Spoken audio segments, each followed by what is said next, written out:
వైద్య పరిభాషలో పెనాషియా అనే ఒక పదం ఉంటుంది. పెనాషియా అంటే అర్థం ఏంటంటే సర్వరోగ నివారణి, అన్ని వ్యాధుల్ని తగ్గించేటటువంటి ఔషధం అని. ఇలాగా అన్ని సమస్యల్ని తగ్గించేటటువంటి ఒక గొప్ప ఔషధి మన భారతదేశానికి సంబంధించి ఉంది. ఇదే అశ్వగంధ. అశ్వగంధ శక్తి అంతా ఎంత కాదు. అందుకే పేరులేని వ్యాధికి పెన్నేరు గడ్డ అంటే అశ్వగంధ అని చెబుతారు. ఇంతటి ఈ అశ్వగంధ తాలూకు అసలైన ఉపయోగాలు ఏమిటి, ఇది ఈ వీడియోలో మనం తెలుసుకుందాం. మిత్రులారా నమస్కారం, నేను మీ డాక్టర్ చిరుమామిళ్ళ మురళీ మనోహర్. ఈ వీడియోలో మనం తెలుసుకోబోతుంది చాలా ముఖ్యమైనది. అశ్వగంధ ఇదొక దివ్య ఔషధం అని చెప్పొచ్చు. ఈ పెన్నేరుగడ్డ తాలూకు ఉపయోగాల్ని మనం తెలుసుకుందాం.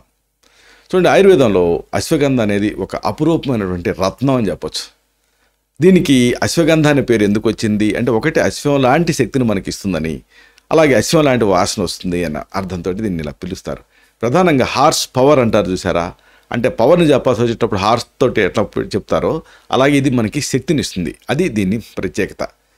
అశ్వగంధ ఇప్పటిది కాదు, వేల సంవత్సరాలుగా భారతీయ సంస్కృతిలో ఒక ముఖ్యమైనటువంటి భాగం కింద ఉంది. Medicine to A level of common man అంటారే అలాగా. దీని అద్భుతమైన ఔషధ గుణాలు అనేక ఆరోగ్య సమస్యల్ని తగ్గించడానికి, నివారించడానికి సహాయపడతాయి.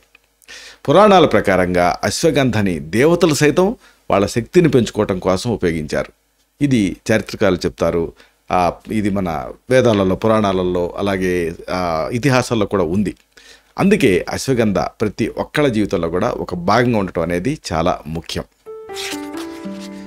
అయితే చాలామందికి అశ్వగంధ మూలిక తెలుసు, కానీ ఈ అశ్వగంధ తాలూకు ఆ మొక్క అంటే మామూలు డ్రై హెర్బే చూస్తూ ఉంటారు, కానీ ఈ మొక్క కూడా మీరు చూడటం అవసరం. దీన్ని కూడా పెంచుకోవచ్చు కావాలనుకుంటే. అశ్వగంధని వృక్షశాస్త్రంలో విథేనియా సామ్నిఫెరా అనే పేరుతో పిలుస్తారు. సామ్ని అంటే ఏంటంటే బాడీ అని, అంటే మైండ్ బాడీ కలిపి ఉన్నదాన్ని సామ్ని అనేటువంటి పేరుతో పిలుస్తారు. సోమ అంటే ఏంటంటే మైండ్ బాడీ.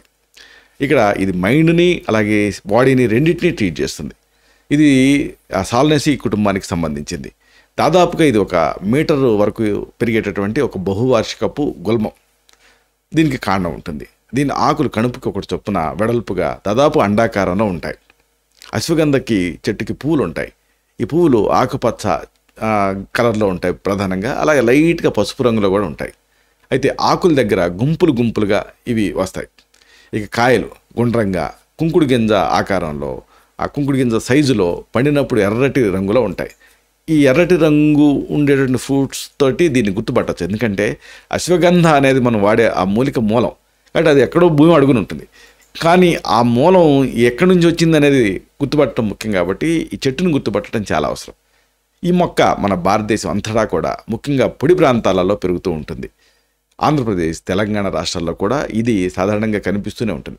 అయితే ఇక్కడ మనం వాడే అశ్వగంధకి, అంటే మనం పెంచే అశ్వగంధకి నార్త్లో ఉండేటువంటి నాగూర్ వెరైటీకి కాస్త తేడా ఉంటుంది సైజ్ విషయంలో. అశ్వగంధ మొక్క అనే దీన్ని ప్రధానంగా ఔషధ ఉపయోగాలు కలిగింది ఏమిటంటే వేర్లు, అలాగే దీని గింజలు, ఇవన్నీ వీటిని ఔషధ ఉపయోగాల కోసం వాడుతూ ఉంటాం. ప్రధానంగా వేర్ని ఎక్కువగా వాడతాం.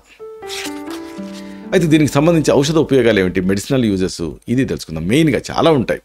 అనేక ఆరోగ్య సమస్యలు తగ్గించడానికి ఇది శక్తివంతంగా పనిచేస్తుంది. అయితే ప్రధానమైనటువంటి ఏరియాస్ కొన్ని ఉన్నాయి. ముఖ్యంగా చెప్పుకోవాల్సిందే నరాల బలహీనత. ఈ రోజుల్లో ఎవరిలో చూసినా కానీ ఈ నర్వ్ వీక్నెస్ అనేది ఇబ్బంది పెడుతూ ఉంది. నరాల బలహీనత, నీరసం అనేవి సాధారణంగా అలసట, శక్తి లేకపోవటం, ఏ పని చేయాలన్న విసుగ్గా ఉండటం, ఇలాంటి లక్షణాలతోటి మొదలవుతుంది ఈ నర్వస్ డెబిలిటీ అనేది. ఇది దీర్ఘకాలంగా ఉందనుకోండి, అప్పుడు కండరాల నొప్పి, తిమ్మిర్లు, అలాగే కదలికలు తగ్గిపోవటం, ఇంకా బలహీనత, ఇలాంటివన్నిటికీ ఇది దారితీస్తుంది. ఎందుకు ఈ పరిస్థితి వస్తుంది అంటే దీనికి అనేక కారణాలు. ఒకటి శారీరక శ్రమ లేకపోవటం, అలాగే పోషకాహార లోపాలు. ఈ రోజుల్లో ఎవరిలో చూసినా B12 డెఫిషియన్సీ కనిపిస్తుంది, అలాగే విటమిన్ D డెఫిషియన్సీ కనిపిస్తుంది, అలాగే నిద్రలేమి కూడా ఒక కారణమే నరాల బలహీనతకి. అలాగే దీర్ఘకాలపు వ్యాధులు, ఇంకా మానసిక ఒత్తిడి, అలాగే వయసు పైబట్టడం, ఇలాంటివన్నీ ప్రధాన కారణాల కింద ఉంటూ ఉంటాయి. అయితే ఈ అశ్వగంధ నరాల బలహీనతను తగ్గించి శరీరానికి శక్తిని ఇస్తుంది. ఇది నాడీ వ్యవస్థని శాంతపరుస్తుంది, ఒత్తిడిని తగ్గిస్తుంది, అన్నిటికీ మించి శక్తి స్థాయిని పెంచడానికి సహాయపడుతుంది.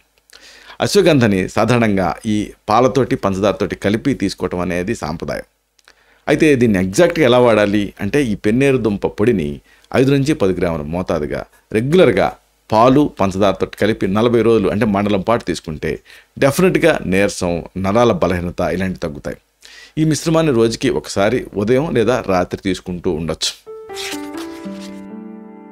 అయితే అసలైన ఉపయోగం దీనికి వ్యాధి నిరోధక శక్తిని పెంచేటటువంటి ఉపయోగం ఉంది.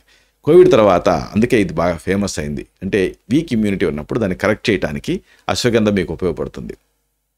వ్యాధి నిరోధక శక్తి తక్కువగా ఉన్నప్పుడు శరీరం సాధారణంగా ఈ జబ్బుల బారిన పడుతూ ఉంటుంది. జలుబు, దగ్గు, అలాగే ఇతర ఇన్ఫెక్షన్స్ ఇలాంటివి దాడి చేస్తూ ఉంటాయి. ఈ వ్యాధి నిరోధక శక్తి తగ్గినప్పుడు ఫ్రీక్వెంట్గా అనారోగ్యం పాలవుతూ ఉంటారు. అందుకే కోవిడ్ తర్వాత చాలామంది లాంగ్ కోవిడ్లో కూడా పిలిస్తే చాలు ఈ అనారోగ్యాల పాలవుతూ ఉన్నారు. దగ్గు, జలుబులు విడవకుండా బాధిస్తున్నాయి.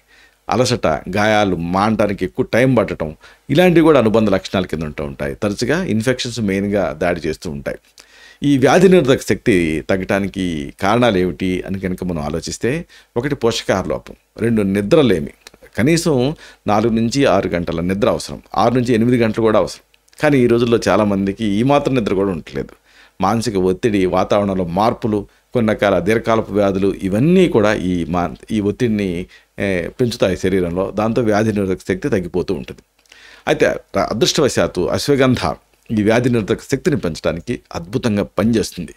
ఇది రోగనిరోధక కణాలని స్ట్రెంథన్ చేసి వాటిని స్టిమ్యులేట్ చేస్తుంది. శరీరం ఇన్ఫెక్షన్స్ తోటి పోరాటానికి అశ్వగంధ సహాయపడుతుంది. అలాగే ఇది శరీరంలో తెల్ల రక్త కణాల ఉత్పత్తిని కూడా పెంచుతుంది. ఇవి వ్యాధి నిరోధక క్రిములతోటి పోరాటానికి ముఖ్యమైనటువంటి పాత్ర పోషిస్తాయి ఈ తెల్ల రక్త కణాలు అనేవి. శీతాకాలంలో అశ్వగంధని తీసుకోవటం వల్ల వ్యాధి నిరోధక శక్తి పెరుగుతుంది. అయితే ఎండాకాలంలో దీన్ని కాస్త తగ్గించి తీసుకోవచ్చు. శీతాకాలంలో మొదలుపెట్టి ఎండాకాలం అంతా కంటిన్యూ చేయొచ్చు. శీతాకాలంలో 1 నెల రోజుల వరకు కూడా 20 గ్రాముల అశ్వగంధ చూర్ణాన్ని తేనె, నెయ్యితో కలిపి పాలతోటి కూడా కలిపి తీసుకుంటూ ఉండాలి, డివైడెడ్గా రోజుకి 2 సార్లు. దీంతో ఇమ్యూనిటీ పెరుగుతుంది. ఈ మిశ్రమాన్ని రోజుకి ఒకసారి ఉదయం లేదా రాత్రి తీసుకోవచ్చు. అయితే అసలైన ఉపయోగం ఒకటి ఉంది దీనికి. ఇన్సామ్నియా, క్రానిక్ ఇన్సామ్నియాలో నిద్రమాత్రల బదులుగా అశ్వగంధను వాడితే సైడ్ ఎఫెక్ట్స్ ఉండవు. అదే సమయంలో శరీరాన్ని పరిపుష్టం చేస్తుంది. అదే సమయంలో ఈ నిద్రారాహిత్యం సమస్యని తగ్గిస్తుంది. నిద్రలేమి అంటే రాత్రి సరిగ్గా నిద్ర పట్టకపోవటం, లేదా తగినంత సమయం నిద్ర పోలేకపోవటం. తగినంత అంటే చెప్పుకున్నాం కదా, కనీసం 6 నుంచి 8 గంటల నిద్ర అవసరం. అంత లేనప్పుడు దాన్ని నిద్రలేమి అంటారు. సాధారణంగా ఇది అలసట, ఏకాగ్రత లేకపోవటం, చిరాకు, ఇంకా రోజువారీ పనులపైన ప్రభావం చూపించడం ఇలాంటి అనేక సమస్యలకు దారితీస్తుంది నిద్రలేమి వల్ల. నిద్రలేమి ఎందుకు వస్తుంది అంటే, ఒకటి మానసిక ఒత్తిడి, అలాగే మానసిక ఆందోళన, ఇంకా లైఫ్ స్టైల్లో మార్పులు, అలాగే మానసిక సమస్యలు, కొన్ని రకాల మందులు, ఇంకా నిద్ర వేళకు ముందు టీ, కాఫీ లాంటి పానీయాలు తీసుకోవటం ఇవన్నీ కారణాలు ఇన్సామ్నియాకి. అయితే ఇక్కడ కూడా అదృష్టవశాత్తు అశ్వగంధ నిద్రలేమిని తగ్గిస్తుంది. ఇది మనసుని శాంతపరుస్తుంది, ఒత్తిడిని తగ్గిస్తుంది, అలాగే నిద్రని ప్రోత్సహిస్తుంది. అశ్వగంధ మెయిన్గా నర్వస్ సిస్టమ్ని శాంతపరిచేటువంటి నైజం కలిగి ఉంటుంది. దీంతో నిద్ర తాలూకు క్వాలిటీ అంటే నాణ్యత అనేది మెరుగుపడుతుంది. అయితే ఎలా వాడుకోవాలి? 1 చెంచాడు అశ్వగంధ చూర్ణం అంటే పెన్నేరుగడ్డల చూర్ణాన్ని, 1 చెంచా చక్కెరని, 1 చెంచా నెయ్యిని అన్నింటినీ కలపండి. 1 చెంచాడు అశ్వగంధ పొడి, చెంచాడు చక్కెర, చెంచాడు నెయ్యి అన్నీ కలిపి ఇంటర్నల్గా తీసుకోండి. చప్పరిచి మింగొచ్చు. దీన్ని ఒకే డోస్గా తీసుకోవచ్చు, డివైడ్ చేసి కూడా తీసుకోవచ్చు. ఇలా చేస్తూ ఉంటే ఈ నిద్రలేమి సమస్య నుంచి మీరు బయటపడతారు. ప్రశాంతమైన నిద్ర మీకు వస్తుంది. ఈ మిశ్రమాన్ని రాత్రి నిద్రపోబోయే ముందు తీసుకోవాలి. చివరిగా చెప్పొచ్చేది ఏంటంటే, అశ్వగంధ అనేది ఒక అద్భుతమైన మూలిక. ఇది ఒక వరం అని చెప్పొచ్చు. ఇది మన ఆరోగ్యానికి చాలా మేలు చేస్తుంది. ఈ మొక్క తాలూకు ఆ శక్తిని మనం గుర్తుపట్టి మన దైనందిన జీవితంలో భాగం చేసుకుంటే సంపూర్ణ ఆరోగ్యాన్ని మనం సాధించవచ్చు. ప్రకృతి ప్రసాదించినటువంటి ఈ దివ్య ఔషధాన్ని ఉపయోగించుకుందాం, ఆరోగ్యంగా జీవిద్దాం. తరతరాలుగా వస్తున్నటువంటి ఈ ఆయుర్వేద వైద్య విధానాన్ని మనం గౌరవిద్దాం, భావితరాలకి అందిద్దాం. శతం జీవ శరదో వర్ధమానః, శతం హేమంతాన్ శతం వసంతాన్. 100 శరత్తులు, 100 హేమంతాలు, 100 వసంతాలు వర్ధిల్లుతూ జీవించండి. Stay healthy, stay happy, be positive, keep smiling.